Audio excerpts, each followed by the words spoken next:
we've talked about the role of light workers in particular when it comes to like grounding these energetic blueprints, grounding in society, and allowing for this spiritual knowledge to flow through them and then to the people so that other people can start activating and do the same thing.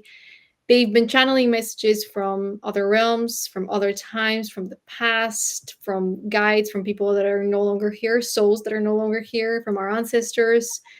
What is the validity when it comes to them actually channeling prophecies and messages from the future? Which is, I think, sometimes we are a little bit dubious when it comes to people saying, I've seen the future, this is what it looks like. And I know that sometimes light workers in particular have these prophetic dreams, have these prophetic messages. It's happened to me as well. And I know that sometimes it's just for us, Yeah. but sometimes we're tasked with sharing these messages with the world. And obviously there's going to be some judgment, some curiosity, some doubt. But what would you advise people that are witnessing people around them channeling these prophetic messages, or for the light workers that are starting to receive them and doubting them because they're strong, the messages can arrive very vividly, but they can be a little bit also confused as to their responsibility.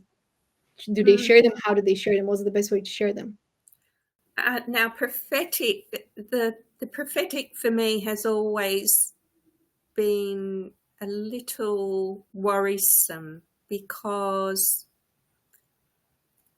it's like we're on a road and we can go either left or right. If we go left, this will happen. If we go right, this will happen. And so when someone has a prophetic dream, yes, it can guide you. In dreams, I have had prophetic dreams, and yes, it does guide you. But to tell people this is what's going to happen, they have free will of the left or the right or going straight ahead. And so unless you're going to give them all the different options that could happen at that given moment, you can't really tell them or influence them in one particular way. That's how I see it. But my influence is also, I have a mother who read tarot cards and who could read crystal balls as well. And I found that what she would tell me, then I would then totally interfere with my path of life as well. So there could be there could be some personal stuff in there, which I'm just being very transparent about. Yeah. But I think that being prophetic, you have to be careful of what you're guiding. There's an added responsibility in a way, because you're telling them to do something that not necessarily they would do from their own free will. This is where this free will thing comes in again. How do you see it?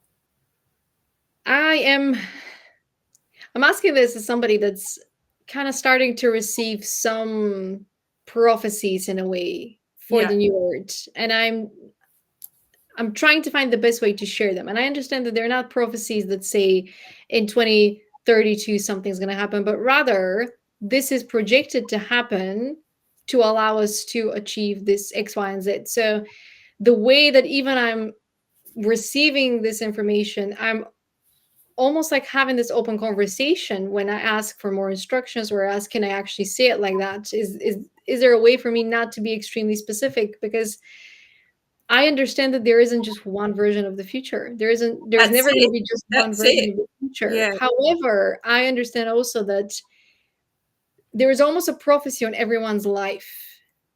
And whether that's a prophecy around their awakening, whether that's a prophecy around their love life, whether that's their prophecy around um, something they're going to achieve. And the best way that I've seen it illustrated, it was in Harry Potter when they were trying to find the prophecy for Harry's kind of Harry's fate and how he can defeat the darkness. I can almost tell that there's so much obstruction on Earth right now and so much control that the people that are currently in in the positions where they can exert their control and control the masses, they almost have access to that, and they've abused their powers. Mm, And so I would encourage people that are receiving the guided messages, the channeled messages, to just share them. mhm, Don't spend too much time analyzing, don't spend too much time fighting these messages or trying to reason with them. Simply say, this is what I heard, I want to share it. It might mean something to you, even if it confuses me, especially if you feel like it's important. My experience on earth consistently in my life, but also seeing people around me, is that there has been a war on our voices, a war on our authenticity, and we've been so suppressed to the point where we have to spend years unblocking our chakras, unblocking our ability to share who we are. And so, if you can power through it and share that which is coming through to you, you're going to expand your own auric field, your energetic field, and you're going to receive more clarity even around what you're trying to channel into the world, because there is a reason you're experiencing this. mm, It might not be as strong at the beginning. You might feel like a complete beginner or like a fool, but over time you're going to get better at understanding what it all means, and all this symbolism is going to start to make sense to you. And maybe the prophets of the new earth are going to be ordinary people that just one day started to receive these clues. They're not going to be the daughters and sons of witches or the daughters and sons of priests, the two extreme ends. They're not going to be the futurists that have grown up around scientists who have been mapping out the data and finding out the patterns. It's going to be the ordinary people that have the purest hearts. And so if you start receiving this information, maybe it's because your heart is pure, and you're mm. going to channel it in the same way that it arrived to you, without an agenda. I think the key, what you said there, was possible world, the possibility. I did 4 years of philosophy at university, and I did a whole subject on possible worlds.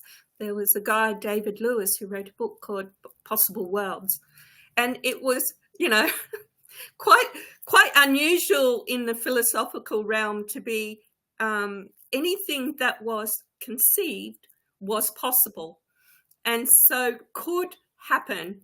And so that's where what you're saying with the prophecies is that it could happen. But how do you deliver that?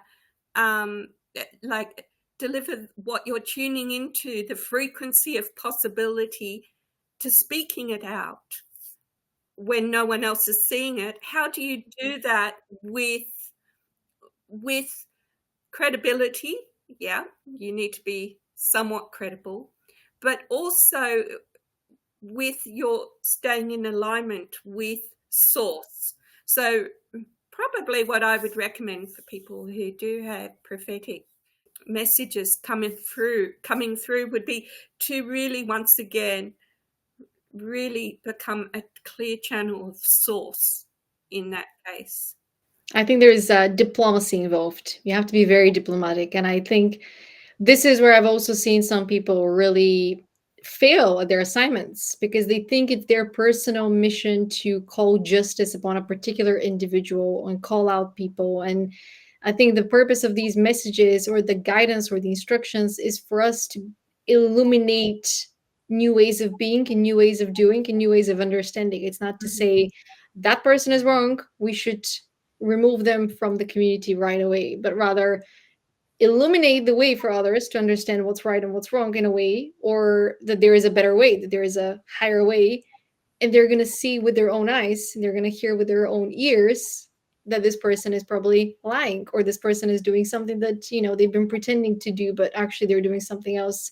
I think our personal experiences are always going to be important when we're telling stories. I think so. Storytelling, I've heard you speak of storytelling before, and I think storytelling in prophecy is a good way, because you're not up there saying, I know it and I'm telling you this. You're not being Nostradamus and predicting, things, and hopefully the prophecies aren't all doom and gloom like Nostradamus. No, no. I think what I'm trying to speak about when it comes to the prophecies is rather the advancement of our consciousness, or how much we can integrate, and that if I know how much my life has transformed because of the work that I've done, and I continue to hold that frequency and empower other people, and I know that other people are doing that as well, then it's only a matter of time before we reach a majority of people on earth that have ascended to that particular level, so that their discernment is on point.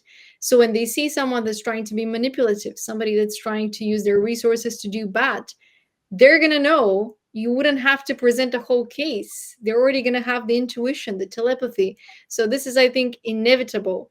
But maybe introducing it early on into the perspective of other people's, existence, because they might not have even heard about spirituality. I think some people, they are so much into the business world, spirituality is just something super far removed. But if you showcase an example of what spirituality might look like into the everyday, that almost feels prophetic. In a way, that almost feels futuristic. Well, how did you conceive of that future when you were doing this there and I was already here? How did you know what to say at the right time? And I think this is the power of listening to that inner guidance, because your guides, just like you heard that voice inside of you tell this person that they're a commander, like we are always receiving that information, and the Mm, more we ascend, the clearer that information comes through. And sometimes it sounds crazy, but when you say it out loud, it makes sense. Oh yeah, we mm, were meant to meet at this hour. mm. Yeah.